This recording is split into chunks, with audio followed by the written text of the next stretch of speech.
Hi everyone, welcome back to my channel.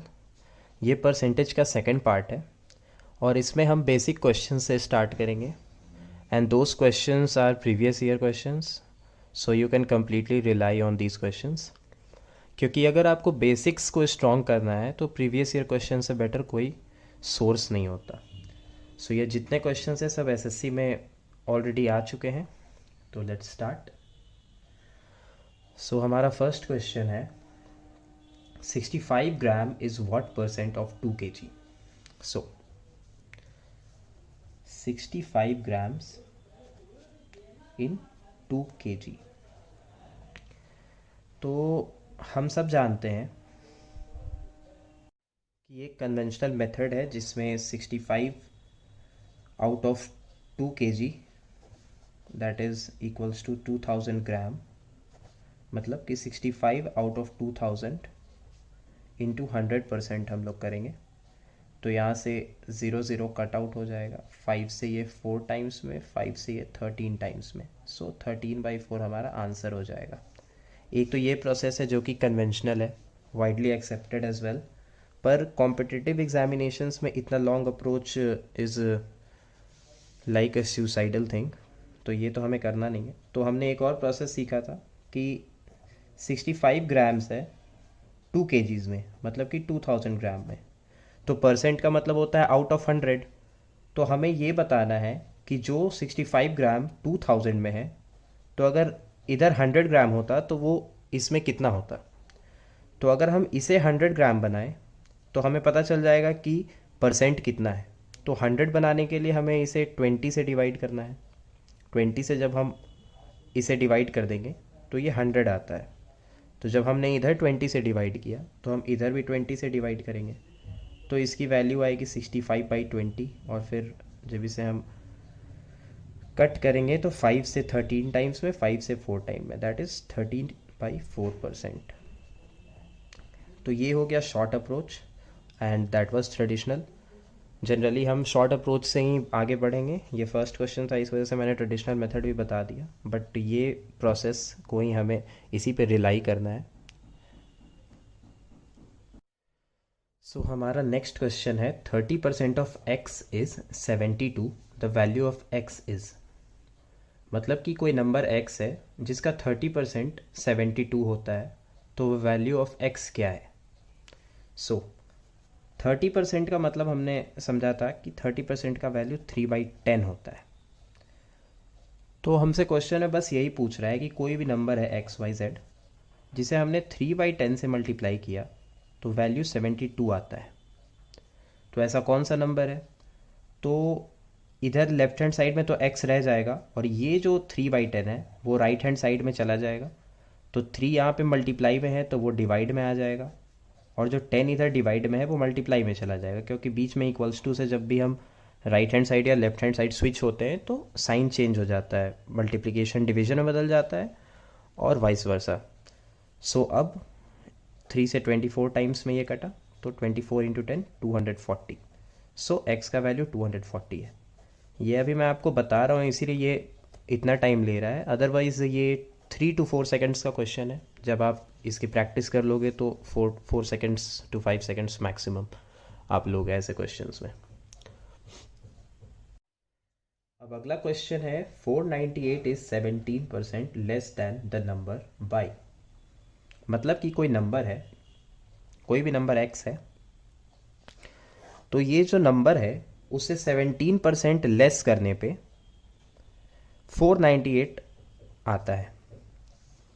तो in case मान के चलते हैं कि ये x जो था वो 100 था, तो 100 से जब 17% लेस करते हैं हम तो हमारी वैल्यू आती है 83%। तो अगर 100 रहता तो 17% लेस होने पे 83% आता। तो अभी यहाँ पर ये तो नहीं पता, पर हमें ये पता है कि ये 498 है। जो 83% था वही 498 है।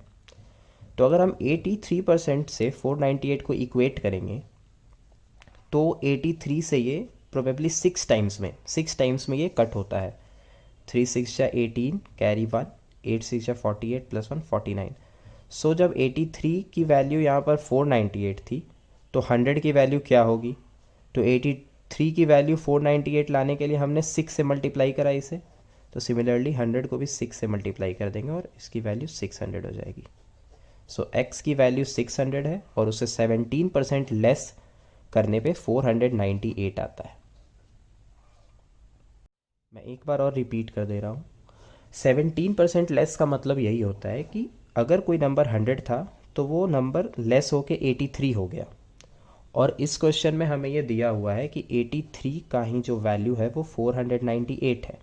तो यूनिटरी मेथड से जब 83 का वैल्यू 498 है तो 100 का वैल्यू हमें बताना है, तो 83 को किस चीज़ से मल्टीप्लाई किया हमने, तो 498 आया, तो अभी हमें पता चला कि हमने 83 को 6 से मल्टीप्लाई किया, तो सिमिलरली इधर भी 6 से मल्टीप्लाई कर देंगे इक्वेट करने के लिए। सो वो जो नंबर है वो 600 होगा। हमारा नेक्स्ट क्वेश्चन थोड़ा सा ट्रिकी है। So if 80% of A equals to 50% of B and B equals to x% of A, then the value of x is. कहने का मतलब ये है कि a का जो 80% है, मतलब कि a को अगर हम 80% से मल्टीप्लाई करते हैं तो वो उसी के बराबर होगा जब हम b को 50% से मल्टीप्लाई करेंगे। So it goes like this कि a into 80% equals to b into 50%। अभी तक क्वेश्चन में ये कह रहा है।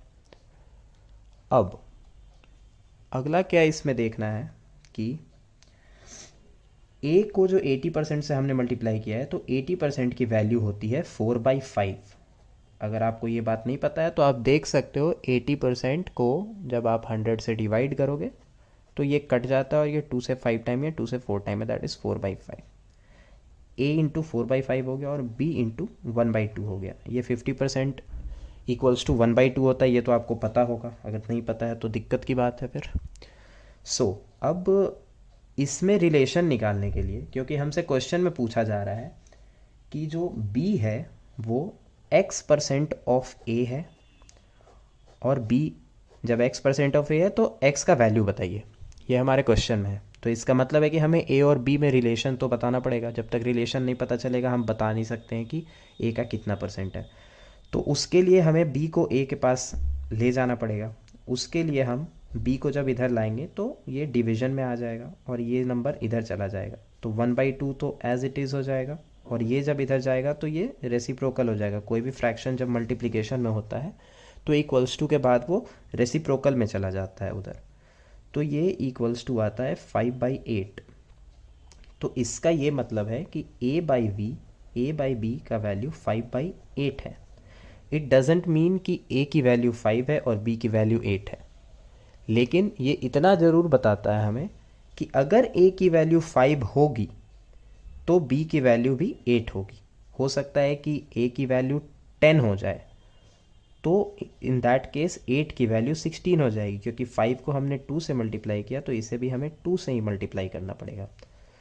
अब हमारा क्वेश्चन क्या कहता है, हमारे क्वेश्चन में ये बोला जा रहा है ये x% of a b equals to x% of a का बेसिक मीनिंग यही है कि b जो है वो a का कितना परसेंट है। तो परसेंट का मतलब तो हम जानते हैं कि परसेंट का मतलब होता है कि 100 में कितना है।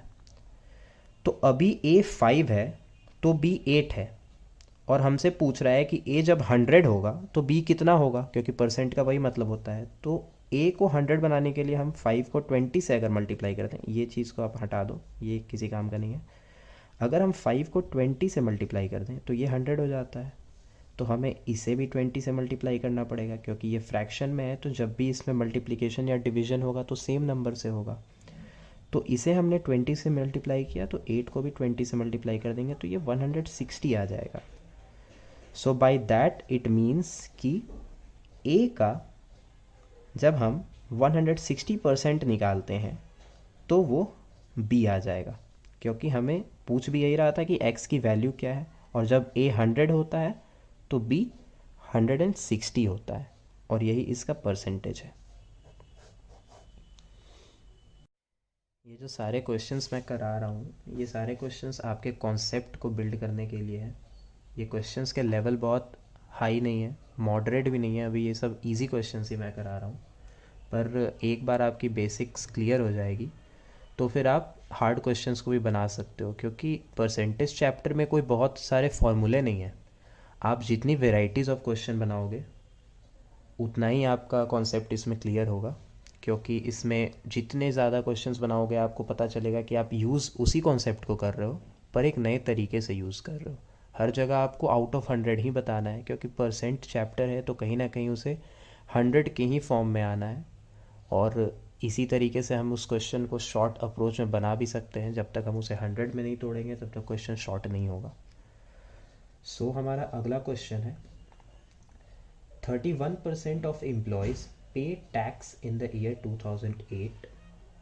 Non-tax paying employees are 20,700. The total number of employees is. मतलब इस क्वेश्चन में ये कह रहा है कि कोई भी कंपनी है जिसके 31% एम्प्लॉयज़ जो हैं, 31% एम्प्लॉयज़ टैक्स पे करते हैं। तो इसका मतलब अगर हम 100 के पॉइंट ऑफ व्यू से देखें तो 69% ऐसे एम्प्लॉयज़ हैं जो कि नॉन टैक्स पेयर हैं, क्योंकि 31% अगर टैक्स पे करते हैं तो 69% टैक्स नहीं पे करते हैं। और इस क्वेश्चन में उन्हीं की वैल्यू दी हुई है 20,700, मतलब कि जो 20,700 एम्प्लॉयज़ हैं वो टैक्स नहीं भरते हैं। तो हमें बताना है कि टोटल नंबर ऑफ़ एम्प्लॉयज़ कितने हैं। तो इसका मतलब अगर कंपनी में 100 एम्प्लॉयज़ थे तो 69 एम्प्लॉयज़ टैक्स नहीं भर रहे थे, और वही 69% की वैल्यू 20,700 है। तो 69% से जब 20,700 को हम इक्वेट करेंगे तो 69 से 3 टाइम्स में ये 207 आता है और ये 00 साथ में। तो इसका मतलब है कि 69 को जब हम 300 से मल्टीप्लाई कर रहे हैं तो हमें ये आ जा रहा है 20,700, और हमें बताना है कि 100 एम्प्लॉयज़ के जगह पर क्या आएगा। तो सिमिलरली हम 100 एम्प्लॉयज़ को भी 300 से मल्टीप्लाई कर देंगे, तो that will be equals to 300,000, 30,000. So total number of employees are 30,000, out of which 20,700 employees are not paying any tax and rest of them are paying the tax. एक और चीज़ मैं इसमें बताना चाहूँगा आपको कि जिस तरीके से 69% की वैल्यू हमें 20,700 पता था, तो हमने इसे डिवाइड किया तो 300 आया। तो ये जो 300 होता है वो 1 यूनिट का वैल्यू होता है। 1 यूनिट की वैल्यू 300 होती है। 69 यूनिट की निकालनी होगी तो फिर 300 से मल्टीप्लाई करेंगे तो वही 20,700 आ जाएगा। तो जब भी हम इसे डिवाइड करते हैं तो हम 1 यूनिट की वैल्यू निकालते हैं, और हमसे 100 यूनिट की वैल्यू पूछी गई है। टोटल एम्प्लॉयज़ मतलब कि 100 यूनिट, तो 100 यूनिट की वैल्यू उस केस में 300 से मल्टीप्लाई हो जाती है 100। क्योंकि ये डिवीज़न जो हम कर रहे हैं इसका बेसिक मीनिंग आपको पता होना चाहिए कि डिवाइड कर क्यों रहे हैं और इससे किस चीज़ की वैल्यू आती है। तो जब भी हमारे पास कोई भी परसेंट है उससे हम रियल वैल्यू को जब डिवाइड कर रहे हैं तो जो भी वैल्यू आता है वो 1% का वैल्यू होता है या फिर 1 यूनिट का वैल्यू होता है। नेक्स्ट क्वेश्चन इसी पे बेस्ड है। नेक्स्ट क्वेश्चन आप देखो, ये let me take a rule. हमारा नेक्स्ट क्वेश्चन है, in a village 30% of the population is illiterate. Sorry, 30% of the population is literate. If the total population of the village is 6,600, then the number of illiterate is. इस बार question में दिया हुआ है कि 30% जो population है वो लिटरेट है। इसका मतलब कि 70% पॉपुलेशन इलिटरेट है, ठीक है। और टोटल पॉपुलेशन 6,600 है, तो 100% की वैल्यू 6,600 है, क्योंकि परसेंट का मतलब कि टोटल तो 100 ही होगा ना। उसी में 30% मतलब कि 100 बंदे थे तो 30 बंदे लिटरेट हैं, 70 बंदे इलिटरेट हैं। सिमिलरली यहाँ पर सॉरी इलिटरेट में एक और एल आप ले लो। तो 100% की वैल्यू इस बार 6,600 दी है, और पूछ रहा है हमसे कि नंबर ऑफ़ इलिटरेट बताओ, मतलब कि 70% की वैल्यू बताओ। तो अभी हम जानते थे कि ये अगर हम डिवाइड कर देते हैं इसे 100 से 0000 कैंसिल हो जाता है तो ये 1 यूनिट की वैल्यू आती है 66। तो 70 यूनिट की बतानी है हमें। 70 यूनिट की 66 से 70 को मल्टीप्लाई कर देंगे। कुछ टेक्निकल इशू की वजह से ये पार्ट रिकॉर्ड नहीं हो पाई थी, तो हमें 66 को 70 से मल्टीप्लाई करना था। कुछ खास इसमें था नहीं करने को, बस सिंपल मल्टीप्लिकेशन था जो हमने किया। 6 7 जा 42, कैरी 4, 6 7 जा 42 + 4 46 46 20 is the number of illiterate population. So this is the final question of this video. और ये क्वेश्चन जो है वो कई बार रिपीटेड है एग्ज़ाम में और रिसेंट पास्ट में भी इस क्वेश्चन को देखा गया है. तो ये क्वेश्चन जो है वो है a student multiplied a number by 3/5 instead of 5/3. What is the percentage error in the calculation. मतलब कि कोई भी नंबर था जिसे हमें 5/3 से मल्टीप्लाई करना था, but instead of that we multiplied it by 3/5. करना था 5/3 से, कर दिया हमने 3/5 से, तो कुछ तो एरर आएगा. और इसी का क्वेश्चन हमसे पूछ रहा है कि what is the percentage error in the calculation. तो सबसे पहले तो ये परसेंटेज एरर क्या होता है ये आप समझ लो, क्योंकि यहाँ पर अगर कन्फ्यूजन हो जाएगा तो फिर आप क्वेश्चन को बना तो लोगे बट आपका जो आंसर आएगा वो मैच नहीं करेगा, क्योंकि आपने बेस क्या लिया यही इसमें सबसे इंपॉर्टेंट है. तो परसेंटेज एरर का मतलब होता है, मान लो कि हमें कोई नंबर मल्टीप्लाई करना था, मान लो 5 × 4 करना था और ये 20 आता, ये तो हमें पता है. पर हमने क्या किया कि 5 × 5 कर दिया तो हमारा आंसर 25 आ गया. तो अब इसमें अगर परसेंटेज एरर पूछ रहा है तो परसेंटेज एरर का मतलब कि आपका जो भी वैल्यू ओरिजिनल आने वाला था उसमें जो भी डिफरेंस आया उसी का परसेंटेज हमें बताना है. तो डिफरेंस तो हमें पता है, आप 25 मानो या 20 मानो, डिफरेंस तो हमारा 5 का है, ये आप जानते हो. पर परसेंटेज एरर निकालने का मतलब हुआ कि जो भी आपका रियल वैल्यू आने वाला था, जो आपको रियल में, मतलब कि जैसे आपको बोला गया था कि आपको 5 से 4 को मल्टीप्लाई करना है, तो रियल वैल्यू तो आपकी 20 आती, पर आ गया वैल्यू आपका 25, तो हमें 20 में 5 का एरर हो गया, राइट. तो हमेशा परसेंटेज एरर जब भी हम निकालते हैं तो हमारा जो बेस रहेगा वो रियल वैल्यू रहेगा. तो हमारा 5 जो है वो 20 में एरर आ गया, तो हमें 100 में इसका परसेंटेज बताना है. तो 20 को 5 से मल्टीप्लाई करने पे 100 आता है, तो इधर भी 5 से मल्टीप्लाई कर देंगे तो 25% हो जाएगा. तो बाय दैट आई मीन कि परसेंट एरर का मतलब यही होता है कि रियल वैल्यू में जो भी फ्लक्चुएशन आया वो फ्लक्चुएशन को हमें रियल वैल्यू के ही टर्म्स में बताना है. सो हमें यहाँ पर कोई भी ऐसे नंबर को हम मान सकते हैं, क्योंकि ऐसा कुछ इसमें मेंशन नहीं है, बस लिखा है कि a student multiplied a number. तो हम कुछ ऐसा नंबर को मानेंगे जिसे हमें 5/3 से भी मल्टीप्लाई करना है और 3/5 से भी मल्टीप्लाई करना है. तो कन्वीनियंस के लिए हम ऐसा नंबर मानेंगे ना जिसका जो डिनोमिनेटर है दोनों बारी उसे कैंसिल कर दे, जिससे कुछ भी ऐसा हो कि फ्रैक्शन में वैल्यू नहीं आए. तो उसके लिए हम देखेंगे कि डिनोमिनेटर 3 और 5 है, तो अगर इसका एलसीएम ले लेंगे हम लोग, तो 3 और 5 का एलसीएम होता है 15. तो अगर हम 15 उस नंबर को मान रहे हैं, आप कुछ भी मान सकते हो, 30 मान सकते हो, आप इवन 100 भी मान सकते हो, लेकिन 100 में होगा कि फिर आपका 100 को 5/3 से आप मल्टीप्लाई करोगे तो फ्रैक्शन में ही वैल्यू रहेगा, क्योंकि नीचे तो 3 आ जाएगा. लेकिन अगर हम कोई ऐसे नंबर से मल्टीप्लाई करें जिसको डिनोमिनेटर कैंसिल कर सकता है तो वो ज़्यादा आसान पड़ता है. तो हमें 15 को 5/3 से मल्टीप्लाई करना था, तो इसकी वैल्यू आती 25. पर हमने करा किससे, हमने 15 को 3/5 से मल्टीप्लाई कर दिया. तो जब 5 को 3 से किए तो हम 9 आता है वैल्यू. 25 और 9 का डिफरेंस हमें पता है 16 का है. अब हमसे पूछा जा रहा है कि परसेंटेज एरर बताइए. तो 16 हमारा एरर है और हमें परसेंटेज एरर बताना है, तो हमारी रियल वैल्यू क्या आनी चाहिए थी, 25 आनी चाहिए थी. तो 25 में 16 का क्या परसेंट है यही हमें बताना है, क्योंकि यही हमारा एरर है. तो 25 को 100 बनाने के लिए हम 4 से मल्टीप्लाई करते हैं, तो 16 को भी 4 से मल्टीप्लाई करेंगे, 64%. यही हमारा परसेंटेज एरर है. ये 2 क्वेश्चंस हैं जो आपको ट्राई करना है खुद से घर पे. आप इसे नोट कर सकते हो या फिर स्क्रीनशॉट ले सकते हो. बहुत ही इजी क्वेश्चन है, लेकिन ट्राई करना आप कि इसे खुद से ही बनाओ. ये सारे क्वेश्चन प्रीवियस ईयर के हैं. अगर आपको इसका रेफरेंस लेना है तो आप देख सकते हो, ये किरण के बुक में आपको मिल जाएगा. मैं किरण के ही बुक को प्रेफर करता हूँ, क्योंकि इनिशियल फेज़ में अगर आप किरण के बुक से बनाते हो तो सबसे पहले तो आपको ये कॉन्फिडेंस रहेगा कि मैं जो भी क्वेश्चंस बना रहा हूँ ये ऑलरेडी एसएससी के एग्जामिनेशन में आ चुका है. तो रेलिवेंस का तो फिर कोई इसमें इशू रहेगा नहीं, क्योंकि आप जो भी क्वेश्चन बना रहे हैं वो ऑलरेडी एग्ज़ाम में आया है. और इसमें टाइप वाइज डिवाइडेड भी है, जिससे कि लेवल धीरे धीरे उसमें बढ़ते जाता है. तो आप जैसे जैसे शॉर्ट लेवल को क्लियर करते जाओगे, अपने आप आपको एडवांस लेवल के भी क्वेश्चंस बनाने में खुद ही आपके दिमाग चलना शुरू हो जाएगा. उसके लिए आपको किसी मेंटोर की ज़रूरत नहीं है.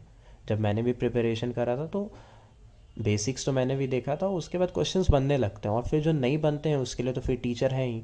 जनरली कोई भी इशू होगा तो आपको हेल्प करने के लिए कोई ना कोई आपको मिल ही जाएगा। फ़िलहाल अभी आप ये 2 क्वेश्चंस को ट्राई करो, और अगर आपको इसमें कोई भी इशू आती है तो do let me know in comment. Probably आपको नहीं आएगी, बट फिर भी इन केस अगर ऐसा होता है तो मैं नेक्स्ट पार्ट में उस दोनों क्वेश्चंस को सॉल्व कर दूंगा, बट आप एक बार खुद से ट्राई ज़रूर करना। Thank you.